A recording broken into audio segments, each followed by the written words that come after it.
미술사라는 검색어를 넣으면 대단히 많은 컨텐츠가 등장합니다. 지금 현재에도 많은 이들이 미술사 공부를 하고 미술사를 위한 스터디 그룹을 만들어내고 있습니다.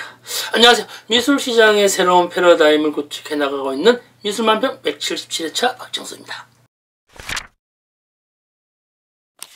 오늘 시작할 때부터 뜬금없이 왜 미술사 하냐고요? 글쎄요, 남들 다 하는 미술사 강의를 제가 재차 끄집어내는 이유는요, 미술사를 공부하는데 왜 공부하는지에 대한 이유를 명확히 할 수 없었기 때문입니다. 저 역시요, 역사나 세계사를 왜 배우냐고 하면요, 책에 나오듯이요, 첫 번째로는 과거를 통해 현재를 알게 해준다고 했습니다. 근데 고딩 양식, 로마네스크 양식이 어떻게 생겼는지, 어떤 모양인지 그걸 외웠는데 그것이 현재 무엇을 알게 해주는지 알 수 없겠다는 것입니다. 도통 알 수 없습니다.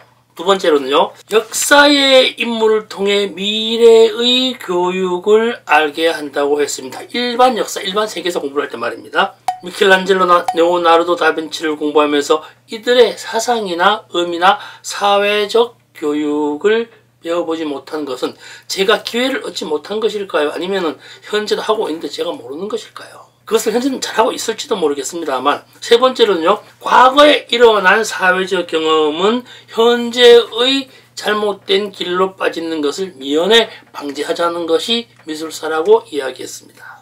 근데 미술사를 통해서 잘잘못을 따진다는 것은 좀 애매하지 않아요? 그것이 뭘 잘했는지 뭘 잘못했는지 알 수 없습니다. 거기에 대한 대응적, 대가적 아니면은 반대적 개념의 미술이 존재하는지 안 하는지 제가 모르기 때문이죠. 네 번째로는요, 역사 공부는 세상을 보는 안목의 주축이라고 했습니다. 이 부분은요, 미술사 공부와 좀 상통하는 부분이 있습니다. 특히나 20세기 이후의 미술사는 사회사와 함께 하기 때문에 미술을 통한 사회적 안목이 상당히 넓어지는 부분은 인정합니다. 마지막 다섯 번째로요, 역사 공부에서 과거의 기록은 현재의 정체성을 확보하는 길이라고 했습니다. 근데 새로운 작품, 창작의 것과 새로운 방법, 이런 것들을 배워야 하는데 그것을 참 배워보지 못한 것 같습니다.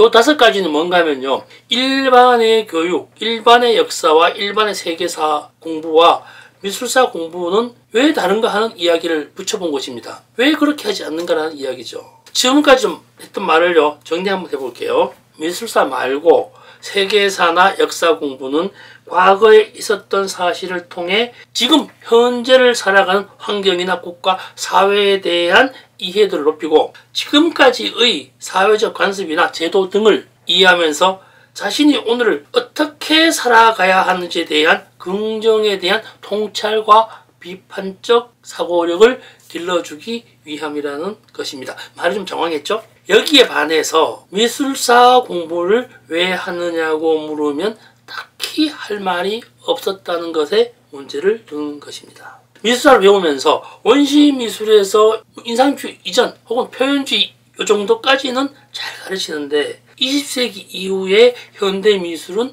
체계적으로 가르치지 않는다는 것에 의문을 두는 것입니다. 물론 많은 학과목에서 현대 미술을 가르치고 이야기하고 있습니다. 그러나 현대 미술에 대한 조형적인 부분 말고요, 사회적으로, 정치적으로, 문화적으로 그러한 것들이 왜 생겨나는지에 대한 것들에 대해서는 접근이 좀 미약하다는 것이죠. 옛날 그림을 보고 재미있는 신화를 이야기하고 종교적 색채나 그림에 등장하는 인물에 대한 사회적 위치를 말하면서 그림을 그린 화가의 철학적, 사회적 관점은 어떠했는지에 대한 접근이 좀 미약한 것 아닌가라는 부분 때문에 오늘 이야기를 하게 되는 것입니다. 사실 최근에는 20세기 이후에 등장한 현대미술에 대한 다양한 배움의 길이 열려있는 것으로 알고 있습니다. 그렇지만요, 많은 분들이 조형사적 미술사에 대한 접근이 크고 사회사적 미술사는 어려워서 그런지 좀 배우기가 좀 힘이 들더라고요. 헝가리 미술사학자 있죠. 유명한 아놀드 하우저. 그 사람이 쓴 사회학적 미술사라는 책에서는 미술이란 사회의 종교적, 이념적, 정치적 도구로 쓰이기도 한다는 이론을 말하게 됐습니다.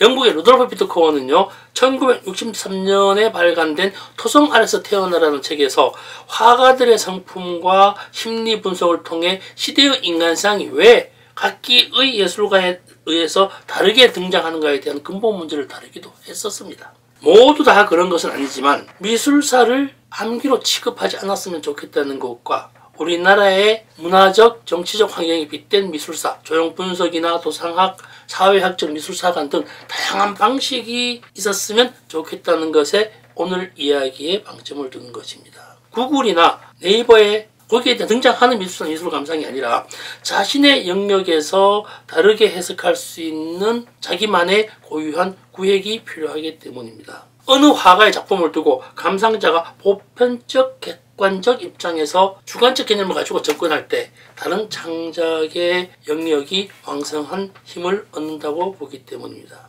미술사 공부는 미술 감상을 위한 체계라고 생각하기 때문입니다. 오늘 결론을 말씀드릴게요. 왜 오늘 이야기를 장황했었는가 하면요, 미술사를 미술 시간에 배우는 것도 중요하지만 중고등학교 역사, 세계사 공부를 하듯이 미술사 또한 그 영향권 아래에서 적당히 버무려지면 어떨까 하는 희망사항을 말씀드리는 것입니다. 미술이라고 하는 특별한 영역이 아니라 일반의 역사, 일반의 세계사에 버무려져서 일반의 영역에서 접근하면 어떨까요? 오늘 이야기가 재밌었거나 흥미로웠거나 다음 이야기가 기다려진다면 좋아요, 구독, 알림 좀 눌러주시기 바랍니다. 더 나은 미술만평이 되겠습니다. 고맙습니다.